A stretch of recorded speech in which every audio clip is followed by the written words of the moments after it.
പാതിവില തട്ടിപ്പിന്റെ ഓരോരോ വിവരങ്ങളായി ഓരോ ദിവസവും പുറത്തു വരികയാണ്. പാതിവിലയ്ക്ക് 2 വീലർ നൽകാമെന്ന വാഗ്ദാനത്തിന് ശേഷം അനന്തു കൃഷ്ണനും സംഘവും ലക്ഷ്യമിട്ടത് കാർ ഓഫർ ചെയ്ത് തട്ടിപ്പ് നടത്താൻ. പാതിവിലയ്ക്ക് ഇലക്ട്രിക് കാർ നൽകാമെന്ന് പറഞ്ഞ് തട്ടിപ്പ് നടത്താനായിരുന്നു സംഘത്തിന്റെ പദ്ധതി. ഇത് സംബന്ധിച്ച ആലോചനകൾ നടക്കുന്നതിനിടെയാണ് അനന്തു കൃഷ്ണൻ അറസ്റ്റിലാവുന്നത്.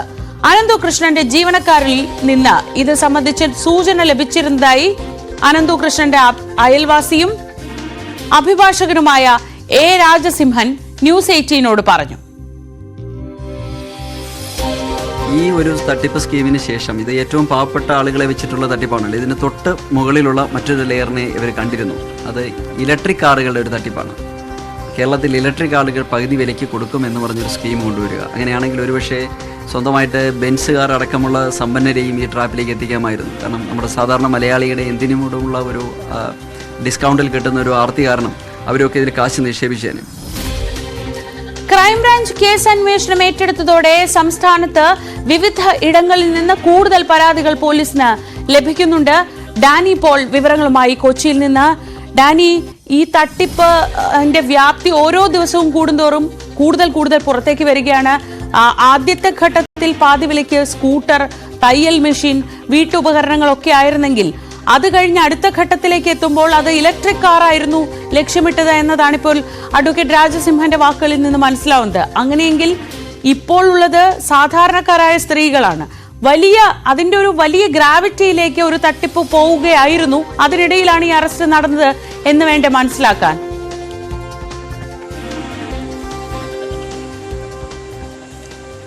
ശ്രീജ, അങ്ങനെ തന്നെ വേണം. കാരണം എല്ലാ തട്ടിപ്പും ഏതാണ്ട് ഈ രീതിയിൽ തന്നെയാണ് എല്ലായിടത്തും നടക്കുന്നത്. കാരണം ഒന്ന് ചുവടുറപ്പിച്ചു കഴിഞ്ഞാൽ അടുത്ത മേൽത്തട്ടിലേക്ക് പോവുക, അല്ലെങ്കിൽ കുറെ കൂടി വിപുലമായ രീതിയിലേക്ക് കാര്യങ്ങൾ നീങ്ങുക എന്ന് തന്നെയാണ്. അത് തന്നെയാണ് അനന്തു കൃഷ്ണൻ ഇവിടെ തന്നെ ചെയ്യാൻ ലക്ഷ്യമിട്ടിരുന്നതായാണ് ഇപ്പോൾ അദ്ദേഹത്തിൻ്റെ അയൽവാസിയായ ഫ്ലാറ്റിൽ അടുത്ത് താമസിക്കുന്ന അഡ്വക്കേറ്റ് രാജസിംഹൻ്റെ വാക്കുകളിലൂടെ വ്യക്തമാകുന്നതും അത് തന്നെയാണ്. കാരണം അടുത്ത ലെയർ ആളുകളെ അദ്ദേഹം ലക്ഷ്യമിട്ടിരുന്നു, അനന്തകൃഷ്ണൻ സംഘവും ലക്ഷ്യമിട്ടിരുന്നു എന്നാണ് അദ്ദേഹം പറയുന്നത്.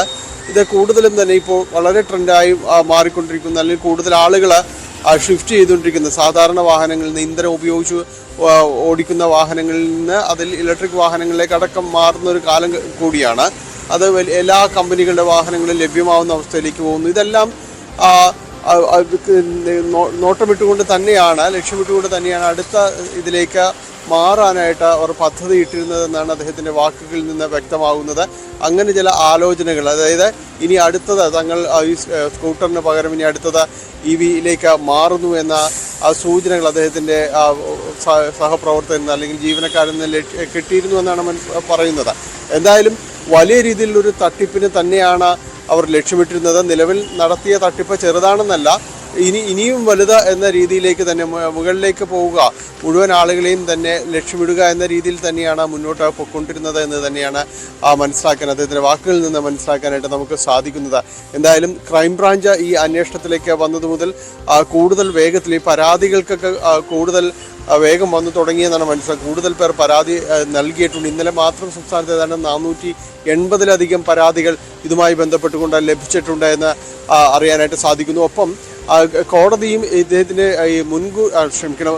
ജാമ്യാപേക്ഷ തള്ളിയപ്പോൾ പറഞ്ഞൊരു കാര്യം, ഇതിൽ സിവിൽ കേസാണ് എന്ന രീതിയിലാണ് മുന്നോട്ട് വെച്ചത്. പക്ഷേ കോടതി അത് തള്ളിക്കൊണ്ടാണ് പറഞ്ഞത് 34 കേസുകൾ ഇതിനകം തന്നെ രജിസ്റ്റർ ചെയ്തിട്ടുണ്ട്, അതങ്ങനെ സിവിൽ കേസ് എന്ന രീതിയിൽ അതിൻ്റെ ഒരു സ്വഭാവത്തിൽ കാണാനായിട്ട് സാധിക്കുകയില്ല എന്ന് പറഞ്ഞു.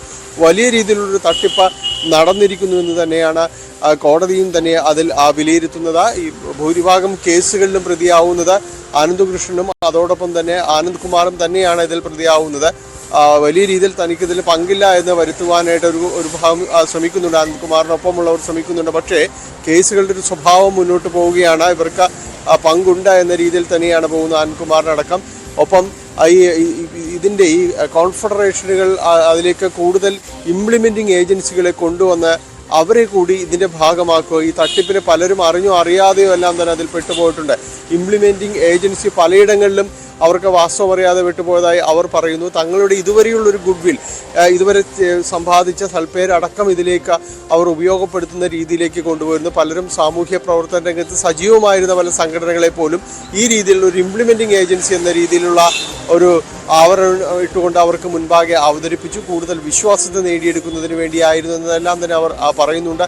എന്തായാലും അവർക്കെതിരെ മറ്റുള്ളവർ പരാതി കൊടുക്കുന്നു. ഈ ഇംപ്ലിമെൻറ്റിംഗ് ഏജൻസി ഈ ആനന്ദ് കുമാറിനും അതോടൊപ്പം തന്നെ അനന്തകൃഷ്ണനുമെതിരെയും പരാതി കൊടുക്കുന്നു. ഈ രീതിയിലാണ് ഇപ്പോൾ കേസുകൾ മുന്നോട്ട് പോകുന്നത്. അല്ലെങ്കിൽ പരാതികൾ ലഭിക്കുന്നതിൻ്റെ ഒരു സ്വഭാവവും ഉള്ളടക്കവും എല്ലാം തന്നെ ഈ രീതിയിലുള്ളതാണ്. അങ്ങനെ സംസ്ഥാനമെമ്പാടുമായിട്ട് നിരവധിയായ പരാതികൾ ഉയർന്നു വരുന്നുണ്ട്. അതിൽ പോലീസ് കേസെടുക്കുന്നത് പലതിനും സമാന സ്വഭാവമായതുകൊണ്ട് തന്നെ അത് നോക്കിയാണ് ഒരുമിച്ച് കേസെടുക്കുന്ന രീതിയിലേക്കെല്ലാമാണ് ഇപ്പോൾ വന്നുകൊണ്ടിരിക്കുന്ന അനുവർത്തിക്കുന്ന രീതി ഇപ്പോൾ ആ രീതിയിലാണ്. എന്തായാലും വിവിധ സ്റ്റേഷനുകളിലായിട്ട് കേസുകൾ അത് കൂടുകയാണ്. ഓരോ ദിവസവും കൂടുതൽ പരാതികൾ എത്തുന്നു. പരാതികളുടെ സ്വഭാവവും അതിൻ്റെ ഉള്ളടക്കവും എല്ലാം തന്നെ തട്ടിപ്പ് തന്നെയാണെങ്കിൽ കൂടിയും ഇവരുടെ രീതികൾ, പ്രവർത്തന രീതികൾ ഏതെല്ലാം തരത്തിലായിരുന്നു എന്നുള്ളൊരു വെളിപ്പെടുത്തലും വരുന്നു. ഇപ്പോൾ നമ്മൾ പറഞ്ഞതുപോലെ EV വാഹനങ്ങളെ അടക്കം ലക്ഷ്യമിട്ടുകൊണ്ട് മുന്നോട്ട് പോവുക, കൂടുതൽ പേരെ സമൂഹത്തിൽ കുറെ കൂടി പണവും കാര്യങ്ങളും ഉള്ളവരെ തന്നെ മധ്യവർത്തികൾക്കപ്പുറം അതിനും മുകളിലേക്ക് പോകാൻ തന്നെയും ഇവർ ലക്ഷ്യമിട്ടിരുന്നു എന്നതെല്ലാം തന്നെയാണ് ഇപ്പോൾ വ്യക്തമാകുന്നത്. എന്തായാലും ഈ കേസുമായി ബന്ധപ്പെട്ടുകൊണ്ട് ക്രൈംബ്രാഞ്ച് അന്വേഷണത്തിലേക്ക് കടക്കുമ്പോൾ കൂടുതൽ പരാതികളിലൂടെ അത് മുന്നോട്ട് പോകാൻ തന്നെയാണ് സാധ്യത. എല്ലായിടത്തും തന്നെ പരാതികൾ ലഭിക്കുന്നു.